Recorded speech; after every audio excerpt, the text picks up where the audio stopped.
Hello, my dear students. I hope every student is okay and doing well, studying well.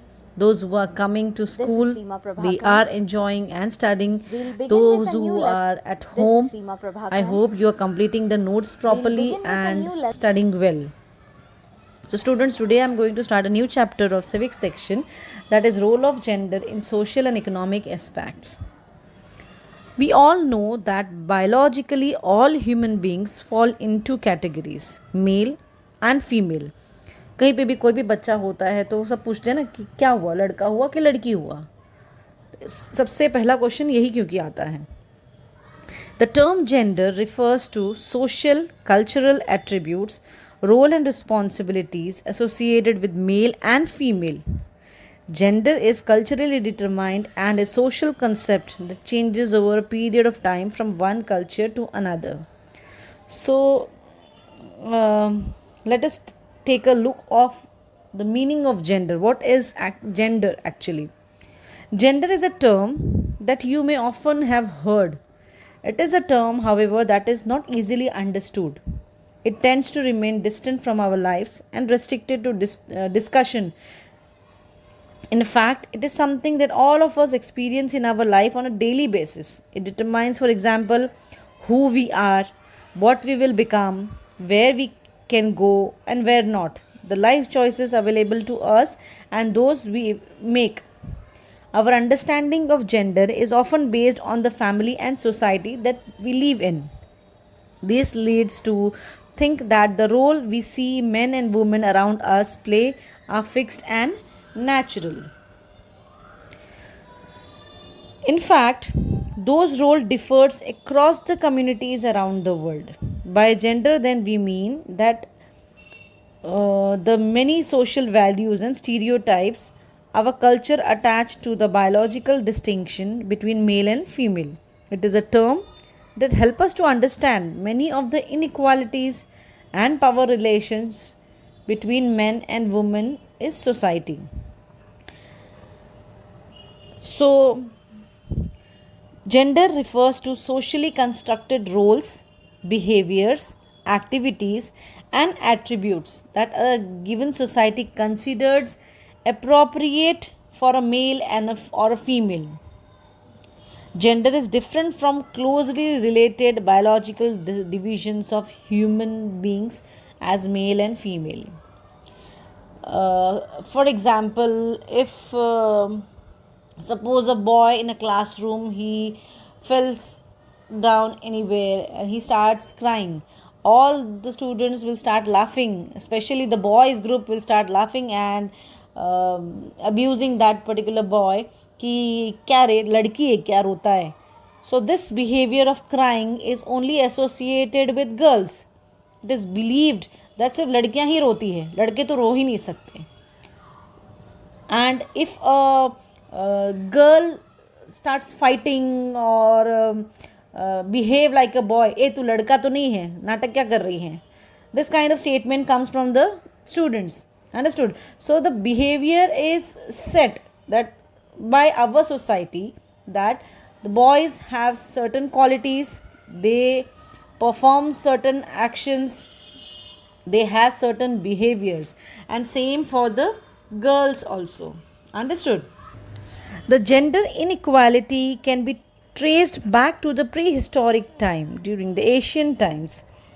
When men were allowed to go for hunting, women were asked to cook and look after the children at home. People have been experiencing gender inequalities since ancient times. The way and intensity and form may be different across the time, but time and place, but the belief make it natural. But if we see our history, in wars, women have proved themselves to be responsible citizens who can look after the administration of the country. ये सब सिर्फ हमारी सोच है कि लड़कियां ये नहीं कर सकती, वो नहीं कर सकती, but in fact today we can see her वो काम लड़की भी कर रही है, चाहे वो एरोप्लेन उड़ाना हो या स्पेस में जाना हो या ट्रेन चलाना हो, रिक्शा चलाना हो. Everything in every field Being girl or a boy is an important part of one's identity. वो हमारी आइडेंटिटी है, हम क्या है, लड़की है कि लड़का है. The society we grow up in teaches us what kind of behavior is acceptable for girls and boys, what boys can do, what girls can do. We often grow up thinking that these things are exactly the same everywhere, but all societies do not look at girls and boys in the same way. Different roles are assigned to boys and girls to prepare them for the future as man and woman.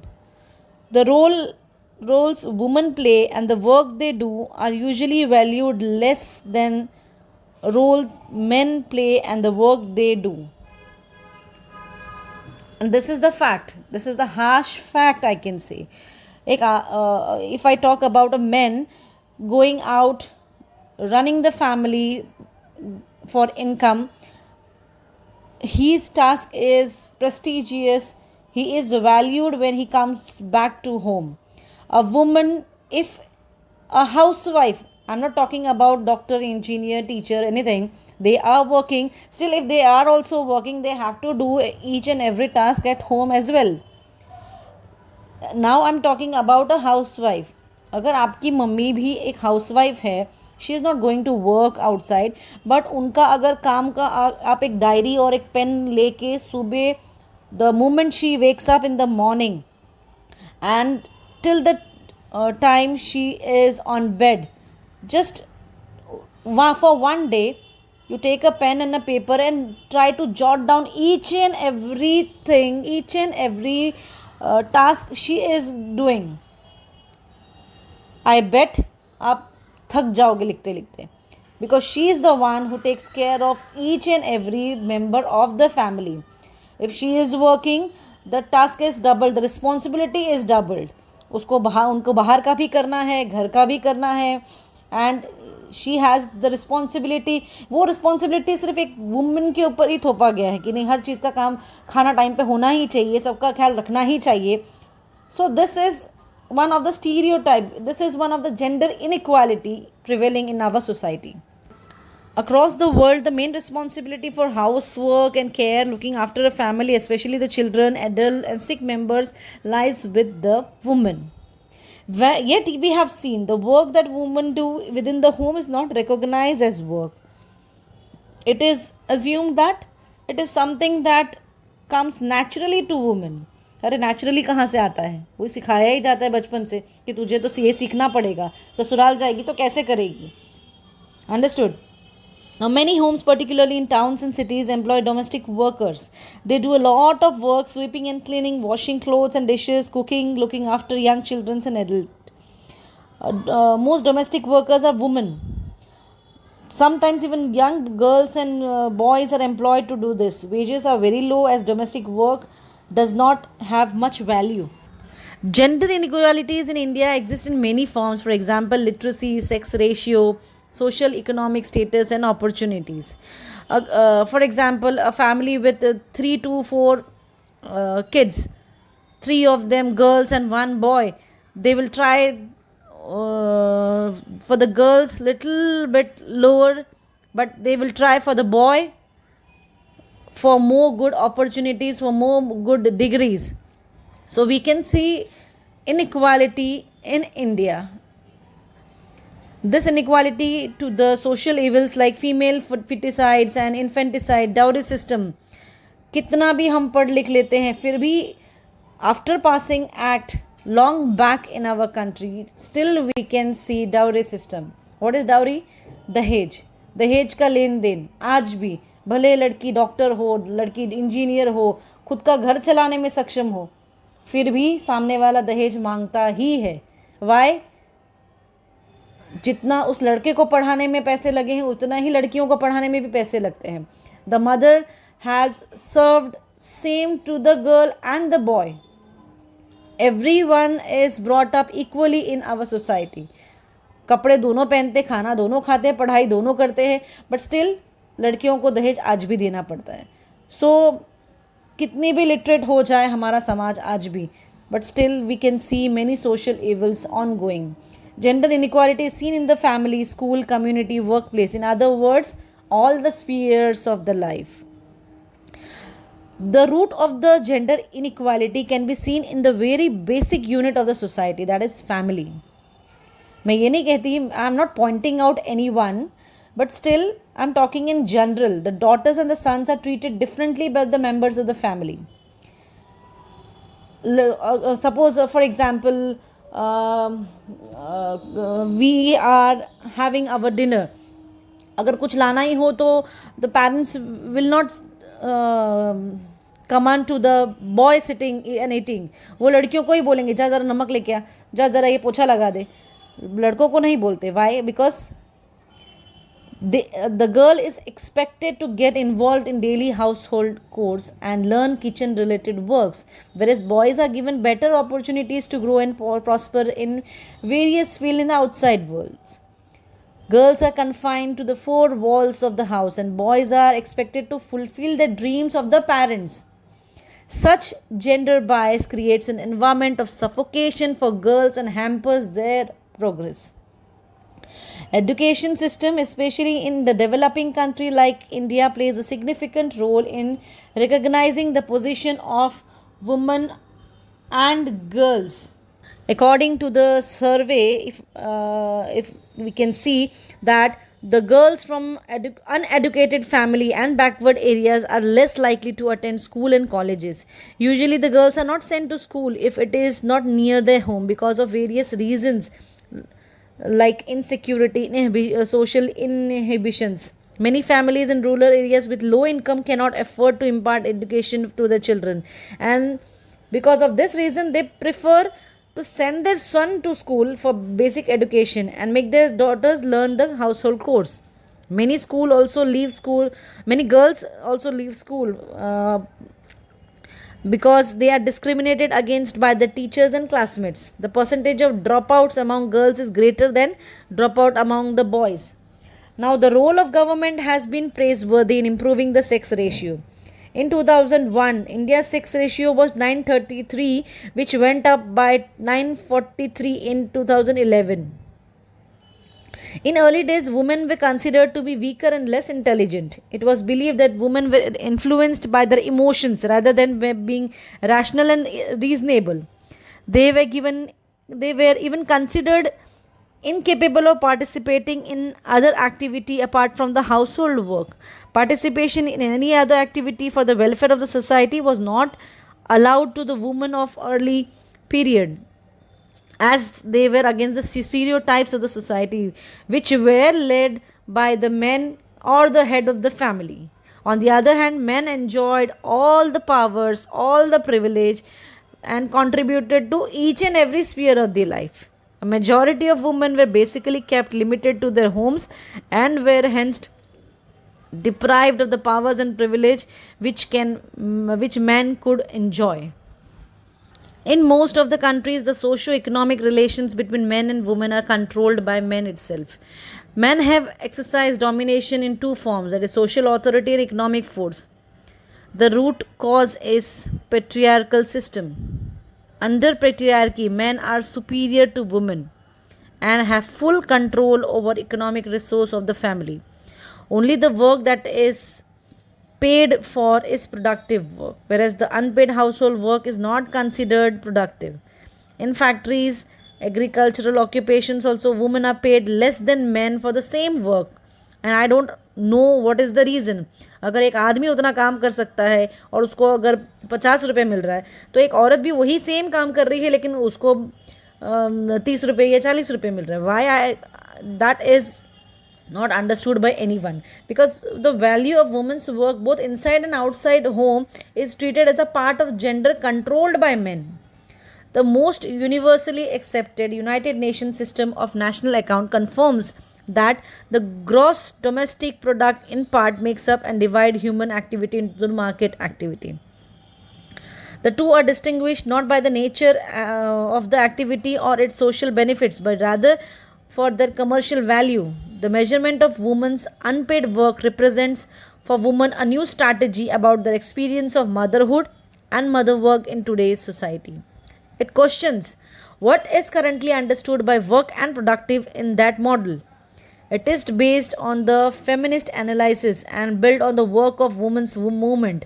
The objective of this strategy is to classify unpaid work as unpaid labor and tabulate it accordingly in the census of the population. The census makes women unpaid work visible, numerical, actual, and quantifiable. Women are tired of being overworked, unpaid, or underpaid. It is important that women must increase their economic literacy. We need to understand the structure of economic value before we can explore its application to policy in a way that speaks of their work. The world's largest number of working professional women is in India, and we should be proud of it that we are improving, we are trying to improve. And as I said, the social customs, the social evils are not from 10 decades or 100 years. They are from the prehistoric time, they are from the ancient times.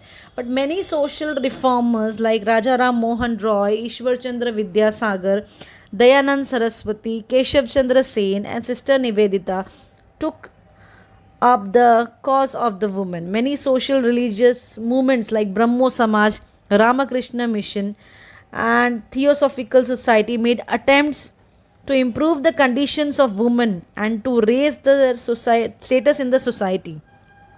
Many schools and colleges were opened to provide education to them, and many social evils were abolished.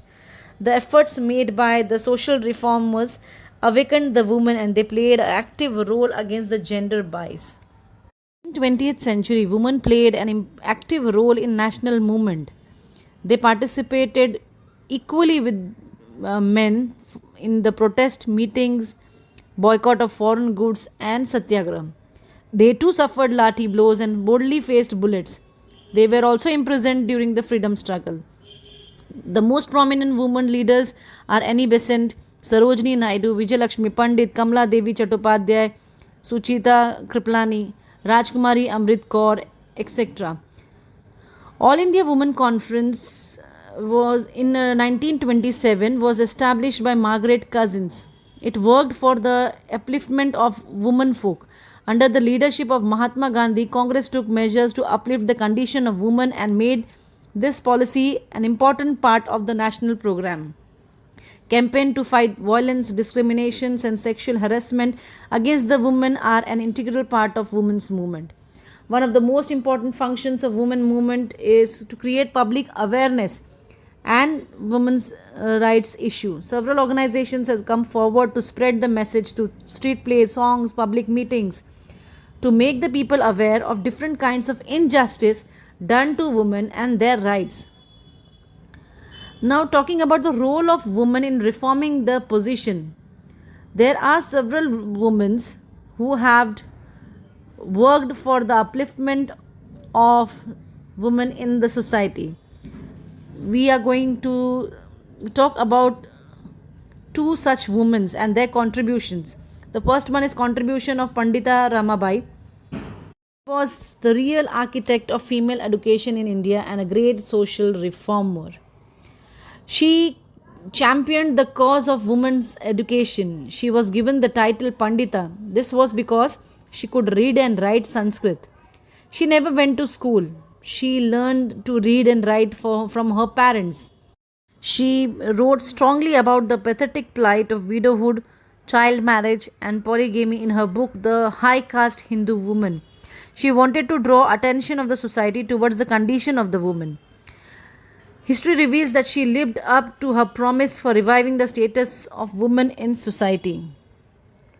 She set up a mission in Khedgaon near Pune in 1898. This was the place where widows and poor women were encouraged not only to become literate but to be independent. They were taught a variety of skills from carpentry to running printing press, skills that are considered male preserve. This mission is still active today and does a lot for the women's upliftment. The second contribution of Ruqayya Shekhawat Hussain. She was born in a rich Muslim family in 1880. She learnt Urdu but was not allowed to read and learn Bangla and English. At that time, society was of the view that education corrupted women. It was she who wrote the story Sultana's Dream in 1905 at the age of 25. The story is all about Sultana's dream. In her imagination, she reaches a place called Ladyland. Ladyland is a place where women had freedom to study, work, create inventions like controlling rain from the clouds and flying air cars. In this Ladyland, the men had no freedom at all. They had been sent to seclusions, their aggressive guns and other weapons of war defeated by the brain power of women. As Sultana travels in the Ladyland, she awakes suddenly and becomes disappointed to see the reality. Ruqayya learned to read and write Bangla and English with the help of her elder brother. She married to Khan Bahadur Hussain in 1896. With the help of her intellectual husband, she set up a school for girls in 1909 in Bhagalpur. After the death of her husband, she went Calcutta and opened Shekhawat Memorial Girls School. Later on, this school became high school. She was gifted writer who wrote about the oppression, discrimination and suffering of women in the society. Her novel Padma Marag exhorted women to improve their conditions in the society through individual as well as collective actions. Now, what is the role of constitution in gender inequality? The constitution provides equal status to both men and women in every spheres of life. Still, some inequalities exist. To remove some of this, 73rd and 74th Constitutional Amendment Acts were passed in 1993 to provide 33% of reservation to women in panchayati and urban local bodies. Legal protection is given to women against any domestic violence under the Domestic Violence Act implemented in 2006. A similar guideline was formed by the Supreme Court in 2007 to protect women against sexual harassment at workplace and within educational institution. The positive changes that women are enjoying today have been possible because of the implementation of government welfare programs. According to 1961 census, 15% girls went to school, which rose to 54% in 2001 and 65.46 in 2011. Today, both girls and boys are treated equally, especially in the urban cities and towns, when they enjoyed equal privilege and rights. Several anti discriminatory laws have enabled girls to step forward and get involved in almost every sphere of life. Active participation of women to serve the armed force, police force, and other domains of service as well as business prove this point. So, there are many government schemes for child and women empowerment like Beti Padhao, Beti Bachao, Nav Disha, Indradhanush, Swadhar scheme for women and child development. In many urban and rural areas, government provided bicycles to all the schools going children who cannot afford to spend money on transportation. Along with that, monetary aids by the government had facilitated the students to gain proper education. So students, this was all about this lesson. The notes for this lesson will be given in the class for the students who are attending the class and will be forwarded in the WhatsApp group, those who are studying from home. Okay, thank you so much, students. Take care. Bye bye.